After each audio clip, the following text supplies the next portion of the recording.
नमस्कार। बॉलीवुड कानाफूसी में आप सबका स्वागत है। मैं हूं आपके साथ काजल सिंह। साल 1967 में रिलीज हुआ गाना मेरी आवाज सुनो प्यार का राज सुनो आप लोगों ने जरूर ही सुना होगा। और आज हम इस वीडियो में बात करेंगे हिंदी सिनेमा के जाने माने स्वर सम्राट मोहम्मद रफ़ी साहब की जिंदगी से जुड़ी एक दिलचस्प किस्से के बारे में। मोहम्मद रफ़ी साहब को भला कौन नहीं जानता।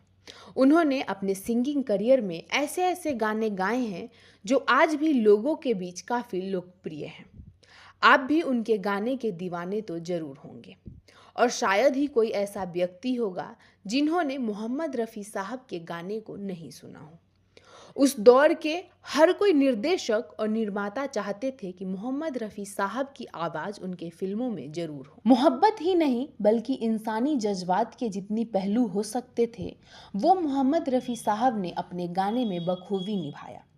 दोस्तों, मोहम्मद रफ़ी साहब जिनकी आवाज़ के लाखों करोड़ों लोग दीवाने हैं, उनके बारे में यूँ कुछ मिनट के वीडियो में बताना बेहद ही नामुमकिन काम होगा।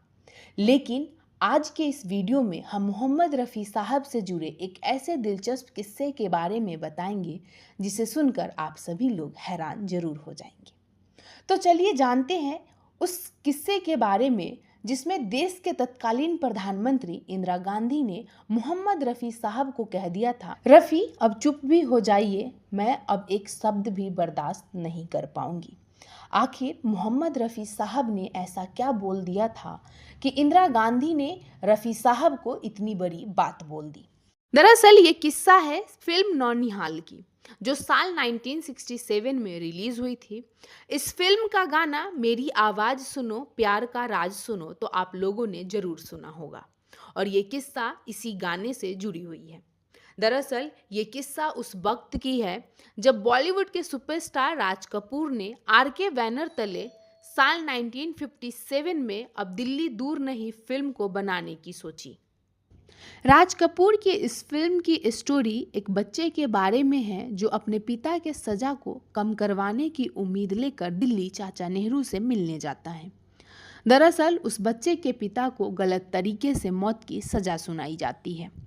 राज कपूर के इस फिल्म में भारत के सामाजिक मुद्दे और चाचा नेहरू के आदर्श को दर्शाया गया है।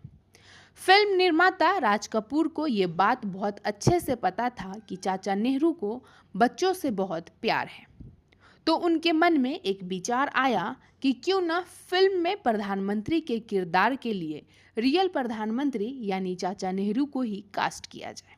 हालांकि ऐसा हुआ नहीं। दरअसल राज कपूर ने प्रधानमंत्री से मुलाकात की और उनसे आग्रह किया कि वो इस फिल्म के लिए मान जाए और तत्कालीन प्रधानमंत्री ने उस फिल्म में प्रधानमंत्री के किरदार निभाने के लिए मान भी गए। लेकिन कुछ समय बाद प्रधानमंत्री कार्यालय से राज कपूर के लिए एक पत्र के जरिए खबर आई और उस पत्र में लिखा हुआ था कि किसी देश के प्रधानमंत्री को किसी फिल्म में काम करते देख पूरी दुनिया में एक गलत मैसेज जाएगा।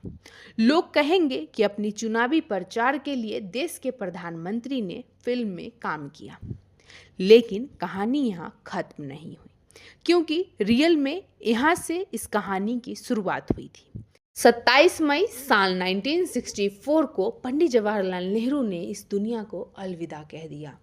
उस वक्त पूरे देश में शोक का माहौल था, हर किसी की आंखें नम थी। वहीं हिंदी सिनेमा को गोमती के किनारे जैसी क्लासिक फिल्म देने वाले सावंत कुमार भी पंडित जवाहरलाल नेहरू के फैन थे और सावंत कुमार के मन में अब दिल्ली दूर नहीं फिल्म से एक और फिल्म का विचार आया। उन्होंने सोचा कि क्यों ना अपने आदर्श पंडित जवाहरलाल नेहरू को ध्यान में रखकर एक फिल्म बनाई जाए, जिसमें एक बच्चे के माध्यम से नेहरू जी के प्रति संपूर्ण भारत को एक संदेश दिया जाए। और फिर क्या था, देश के चुनिंदा कलाकारों को एकजुट किया गया और फिल्म को बनाई गई। उस फिल्म की स्टोरी लाइन में कुछ ऐसी थी कि एक बेसहारा बच्चे को एक विद्यालय के प्रधानाचार्य जी गोद लेते हैं। उसे बहलाने के लिए उसे बताया जाता है कि पंडित जवाहरलाल नेहरू उनके रिश्तेदार हैं और बच्चे के मन में ये बात बैठ जाती है और बच्चा राजू जो अकेले ही अपने चाचा नेहरू से मिलने के लिए निकल पड़ता है और कई कठिनाइयों से गुजरता हुआ जब वो अपने चाचा नेहरू के पास पहुंचता है तो उसे पता चलता है कि चाचा नेहरू का निधन हो गया है।